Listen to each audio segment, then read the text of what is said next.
అత్యుత్సాహం ప్రదర్శించిన Hyderabad traffic police officer ఈరోజు హైదరాబాద్ నగరంలోని సెక్రటేరియట్ వద్ద టూ వీలర్తో వస్తున్నటువంటి ప్రయాణికులను ఆపి హెల్మెట్ లేదనే కారణంగా టూ వీలర్ యొక్క తాళాలను తీసుకుని దురుసుగా మాట్లాడారని, హెల్మెట్ లేని కారణంగా చలానా వేయాల్సిండగా లేదా గతంలో ఉన్నటువంటి చలన తప్పనిసరిగా చెల్లించాల్సిందేనని చెప్పాల్సింది పోయి డైరెక్ట్గా వచ్చి తాళాలు గుంజుకుని వెళ్లారని, దురుసుగా ప్రవర్తించారని ప్రయాణికులు చెప్తున్నారు. Near secretariat this police official B Chandu 5046 मेरी गाड़ी का की निकाले। हाँ यही है ना की तुम्हारा? ठीक है बताओ।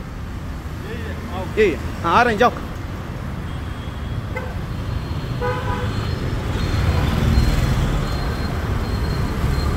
అత్యుత్సాహం ప్రదర్శించిన హైదరాబాద్ ట్రాఫిక్ పోలీస్ ఆఫీసర్ ఈరోజు హైదరాబాద్ నగరంలోని సెక్రటేరియట్ వద్ద టూ వీలర్తో వస్తున్నటువంటి ప్రయాణికులను ఆపి హెల్మెట్ లేదనే కారణంగా టూ వీలర్ యొక్క తాళాలను తీసుకుని దురుసుగా మాట్లాడారని, హెల్మెట్ లేని కారణంగా చలానా వేయాల్సిండగా లేదా గతంలో ఉన్నటువంటి చలన తప్పనిసరిగా చెల్లించాల్సిందేనని చెప్పాల్సింది పోయి డైరెక్ట్గా వచ్చి తాళాలు గుంజుకుని వెళ్లారని, దురుసుగా ప్రవర్తించారని ప్రయాణికులు చెప్తున్నారు.